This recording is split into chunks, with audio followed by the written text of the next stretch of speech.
ಶಾಸಕ ಅಶೋಕ್ ಪಟ್ಟಣ್ಗೆ ಸಚಿವ ಸ್ಥಾನ ನೀಡುವಂತೆ ರಾಮದುರ್ಗ ಡಬ್ಬ ಅಂಗಡಿಕಾರರ ಸಂಘದ ವತಿಯಿಂದ ಒತ್ತಾಯ.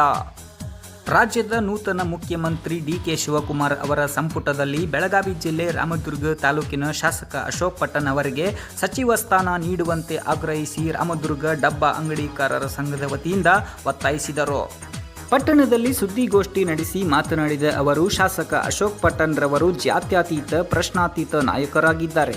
ಅವರು 3 ಬಾರಿ ರಾಮದುರ್ಗ ಶಾಸಕರಾಗಿ ಸಾಕಷ್ಟು ಅಭಿವೃದ್ಧಿ ಕಾರ್ಯಗಳನ್ನು ಮಾಡಿದ್ದಾರೆ. ಮುಳ್ಳೂರು ಗುಡ್ಡದಲ್ಲಿ ಹೊಸ ರಸ್ತೆ ನಿರ್ಮಾಣ, ಕುಡಿಯುವ ನೀರಿಗಾಗಿ 24x7 ನೀರಿನ ಸಂಪರ್ಕ, ಶಿವನ ಮೂರ್ತಿ, ಇನ್ನು ಹಲವಾರು ಕಾರ್ಯಗಳನ್ನು ಮಾಡಿ ತಮ್ಮದೇ ಆದ ಕೊಡುಗೆಯನ್ನು ನೀಡಿದ್ದಾರೆ.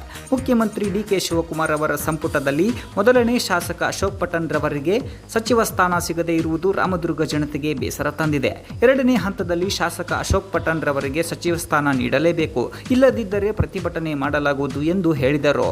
2ನೇ ಹಂತದ ಸಂಪುಟ ವಿಸ್ತರಣೆಯಲ್ಲಿ ಶಾಸಕ ಅಶೋಕ್ ಪಟ್ಟಣ್ ಅವರಿಗೆ ಸಚಿವ ಸ್ಥಾನ ನೀಡಲೇಬೇಕು ಎಂದು ಒತ್ತಾಯಿಸಿದರು.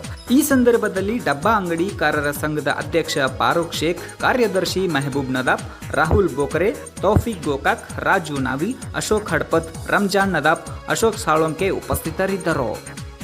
ರಾಮದುರ್ಗ ಶಾಸಕ ಅಶೋಕ್ ಪಟ್ಟಣ್ ಅವರಿಗೆ ಈ ಬಾರಿ ಸಚಿವ ಸ್ಥಾನ ಸಿಗಬಹುದಾ? ತಮ್ಮ ಅನಿಸಿಕೆ ಏನು? ನಮ್ಮ ಅನಿಸಿಕೆ ನೋಡ್ರಿ ಸರ್, ಮೊದಲ ನೂತನವಾಗಿ ಆಯ್ಕೆಯಾದ ಮಾನ್ಯ ಮುಖ್ಯಮಂತ್ರಿಗೆ ರಾಮದುರ್ಗ ಡಬ್ಬ ಅಂಗಡಿಕಾರರ ಪರವಾಗಿ ಹಾಗೂ ರಾಮದುರ್ಗ ಜನತೆ ಪರವಾಗಿ ಅಭಿನಂದನೆಗಳು.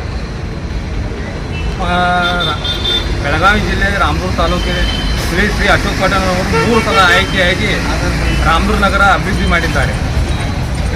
ಅಭಿವೃದ್ಧಿ ಏನು ಮಾಡ್ಯಾರಪ್ಪ ಅಂತಂದ್ರೆ 3 ಕೊಡುಗೆ ಕೊಟ್ಟಾರೆ ನಮ್ಮ ರಾಮದುರ್ಗಕ್ಕೆ. ಒಂದನೇದ್ದು ಶಿವನ ಮೂರ್ತಿ ಮಾಡಿ ಟೂರಿಸ್ಟ್ ಪ್ಲೇಸ್ ಮಾಡ್ಯಾರ. ನಮ್ಮ ರಾಮದುರ್ಗ ಏನು ಇದ್ದಿದ್ದಲ್ಲ ಮೊದಲ ಅದೊಂದು ಪ್ಲೇಸ್ ಆಗುತ್ತೆ, ರಾಮದುರ್ಗ ಅನ್ನೋ ಒಂದು ಹೆಸರು ಬಂದತ್ತೆ. 2ನೇದು ಏನಪ್ಪ ಅಂದ್ರೆ ಮುಳ್ಳೂರು ಘಾಟ್ನಾಗ ವರ್ಷಕ್ಕೆ ಒಂದು ಮಿನಿಮಮ್ 10 ರಿಂದ 15 ಆಕ್ಸಿಡೆಂಟ್ ಆಗ್ತಿತ್ತು. ಆ ಪೂರ ಘಾಟನ್ನು ತಪ್ಪಿಸಿ ಒಳ್ಳೆ ಮಾರ್ಗ ಮಾಡಿ ಸಾಕಷ್ಟು ಅಭಿವೃದ್ಧಿ ಮಾಡ್ಯಾರ. ಆಮೇಲೆ 3ನೇದು ಏನಪ್ಪ ಅಂದ್ರೆ ಒಟ್ಟು ನೀರಿನ ಬರಗಾಲ ಅಂದ್ರೆ ಬರಗಾಲ ಇತ್ತು ರಾಮದುರ್ಗೊಳಗೆ. ಅಂಥ ಬರಗಾಲ ಹೋಗು ನಮ್ಗೆ ಫಿಲ್ಟರ್ ನೀರು ಕೊಟ್ಟಾರ 24x7. ರಾಮದುರ್ಗ ಮುನ್ನೋಳಿ ಡ್ಯಾಮ್ನಿಂದ ಡೈರೆಕ್ಟ್ ತೊಗೊಂಬಂದು ನಮ್ಮ ರಾಮದುರ್ಗ ಜನಕ್ಕೆ ನೀರಿನ ಕೊಡುಗೆ ಅಂತ ಕೊಟ್ಟಾರ. ಅವರು ಅಭಿವೃದ್ಧಿ ಮಾಡ್ಯಾರ. ನಂತರ ಅವರು ನಮ್ಮ ಒಂದು MLA ಆಗಿ ಇಂಥ ಅಭಿವೃದ್ಧಿ ಮಾಡ್ಯಾರ. ಸಚಿವ ಸ್ಥಾನ ಕೊಟ್ಟರೆ ಏನೈತಿ ಇಡೀ ರಾಜ್ಯನ ಅಭಿವೃದ್ಧಿ ಮಾಡ್ತಾರೆ ಅನ್ನೋ ನಮ್ಮ ಅನಿಸಿಕೆ ಐತಿ. ಹಾಗೂ ಮತ್ತು ಈಗ ರಾಮದುರ್ಗಕ್ಕೆ 40 ವರ್ಷದ ಹಿಂದೆ ಸಚಿವ ಸ್ಥಾನ ಸಿಕ್ಕಿತ್ತು. ಯಾರಿಗಪ್ಪ ಅಂದ್ರೆ RS ಪಾಟೀಲ್ ಅವ್ರಿಗೆ ಸಿಕ್ಕಿತ್ತು. 40 ವರ್ಷದಿಂದ ಅವರು ಸಾರಿಗೆ ಸಚಿವರಾಗಿ ಕೆಲಸ ಮಾಡಿದ್ರೆ. ಹಂಗೆ ಇವರು ಕಾಂಗ್ರೆಸ್ ಪಕ್ಷದಾಗ 45 ವರ್ಷ ದುಡಿಯಾಗತ್ತಿ. ಇವರಿಗೆ ಸಚಿವ ಸ್ಥಾನ ಕೊಡಬೇಕು. ನಮ್ಮ ಶಾಸಕರು ಏನೈತಿ ಕಾಂಗ್ರೆಸ್ ಪಕ್ಷದಾಗ ಕೊಡ್ದಾರ, ಕಾಂಗ್ರೆಸ್ ಪಕ್ಷನೂ ಕಟ್ಟ್ಯಾರ. ಮುಂದೆ ಏನೈತಿ 3 ಸಲ MLA ಆಗ್ಯಾರ. ಬೆಳಗಾವಿ ಜಿಲ್ಲಾದೊಳಗೆ ಹಳ್ಳೆ ಅವ್ರಿಗೆ ಕೊಡಬಾರ್ದು. ನಮ್ಮಲ್ಲಿ ಕೊಟ್ಟರೆ ಏನೈತಿ 40 ವರ್ಷದ ಕನಸು ನಮಗೂ ನನಸಕತ್ತಿ. RS ಪಾಟೀಲ್ ಬಿಟ್ಟರೆ ರಾಮದುರ್ಗ ಇಂಥ ಶಾಸಕರನ್ನು ನೋಡಿಲ್ಲ. ನಾವು ಭಾಳ ಅಭಿವೃದ್ಧಿ ಮಾಡ್ತಾರೆ ಕೆಲಸ.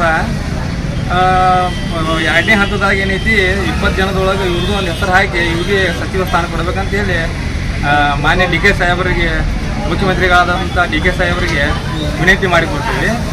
2ನೇ ಪಟ್ಟಿ ಒಳಗೂ ಅವ್ರಿಗೆ ಕೊಡಲಿಲ್ಲ ಅಂದ್ರೆ ಏನೈತಿ, ನಾವು ರಾಮದುರ್ಗ ಜನತೆ ಇವತ್ತು ಒಬ್ಬರು ನಾವು ಇದನ್ನು ಕೊಡ್ತೀವಿ, ಇಂಥವು ಎಲ್ಲರೂ ಸೇರಿ ಉಗ್ರ ಹೋರಾಟ ಮಾಡಿ ಅದನ್ನ ಹೆಂಗೆ ಪಡಿಬೇಕು ಅನ್ನೋದು ನಮ್ಗೆ ಗುರ್ತೈತಿ.